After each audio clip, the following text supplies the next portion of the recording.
The beleaguered British Prime Minister Boris Johnson has finally resigned.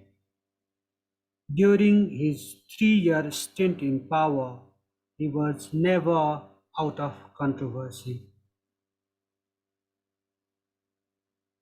He was in power.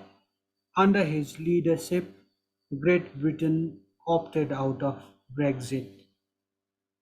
And it was not that he was not popular.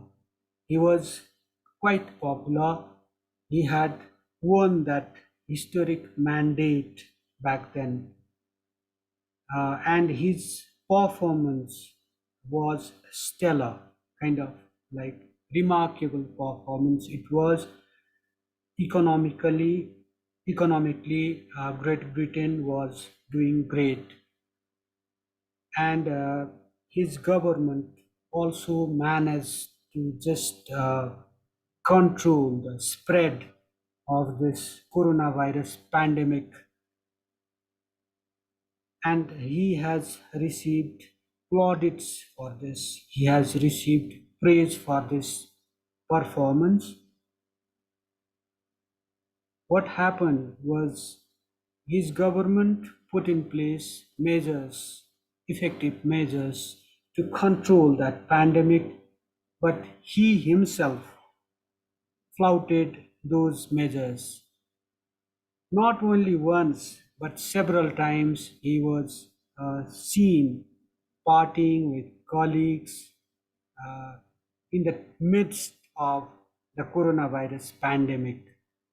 And those videos, those grabs went viral, and this created quite a ruckus in the British Parliament. He came under fire from the opposition.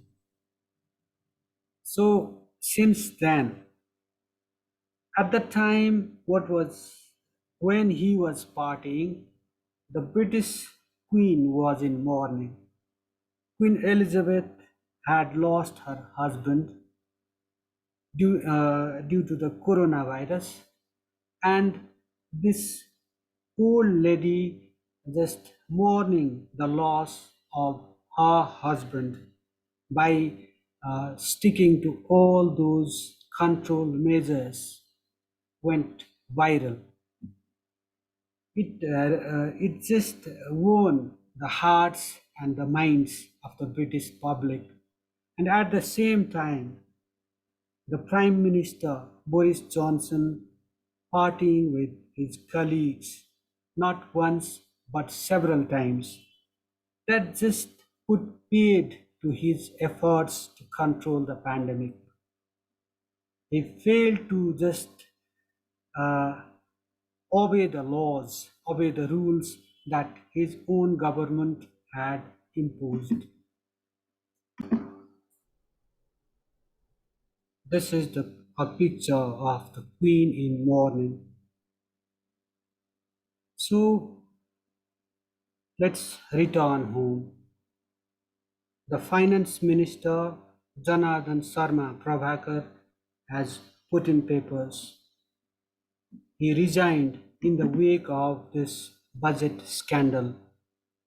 Media outlets have been describing it as the budget gate. It's like the Watergate kind of thing, in a way.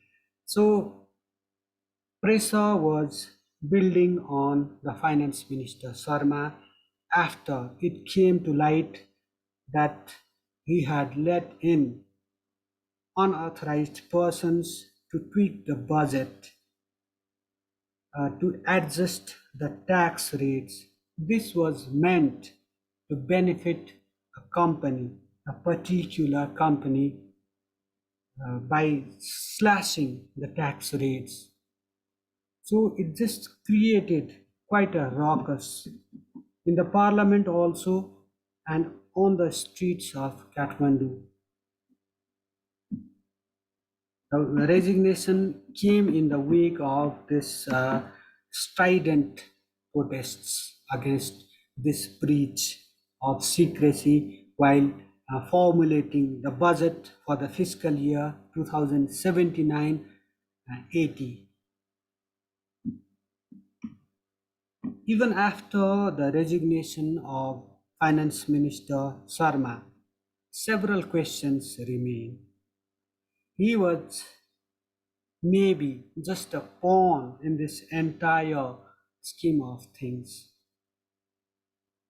There are his political masters who shall not be spared in this whole episode of this lack of transparency, this breach of secrecy. It's a budget making is a secret process, and unauthorized persons should not have access to that process. But in the midnight, just before the day the budget was to be presented, two persons entered the chamber, the very chamber where government officials, where authorized officials were making that budget, and the finance minister instructed the authorized officials to let the two people uh, just adjust the taxes, tweak the taxes on his behalf. One of the two persons was a former government official, a junior government officer, and the other was a CA, a chartered accountant of foreign origin. Apparently, these two people were trying, as media reports suggest, they were trying to tweak the budget to just in favor of that particular company. So this created quite a ruckus in the parliament and on the streets, and the finance minister had to go. But the questions remain: what of what of Mr. Sharma's political masters? They must be hand in glove in this policy corruption. In this latest instance of policy corruption, the government leadership itself should be held accountable in this entire episode, because uh, the ousted finance minister is just a pawn in this whole game. This uh, parliamentary investigation committee has taken shape. It will investigate this scandal, this budget scandal.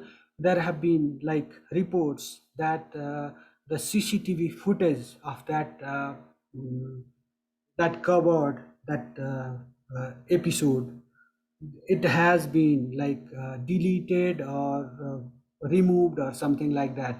So this is a part of, is this not a part of this deep conspiracy to just uh, sanitize the whole episode and just give clean cheat, give a clean cheat to the finance minister and the government also? This episode demands a serious investigation.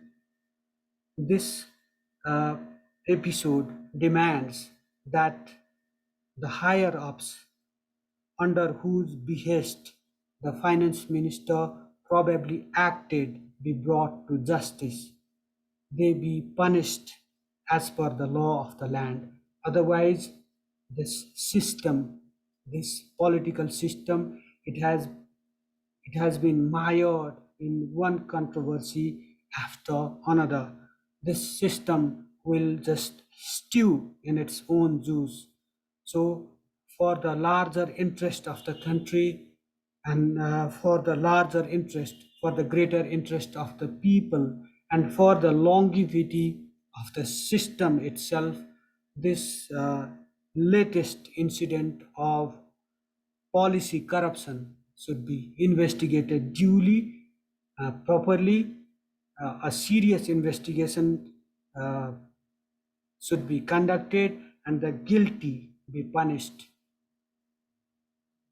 This will help cleanse the system that has been mired in controversies galore. With this remark, I wrap up this edition of Soft Talk. Thank you for watching. Thank you for listening.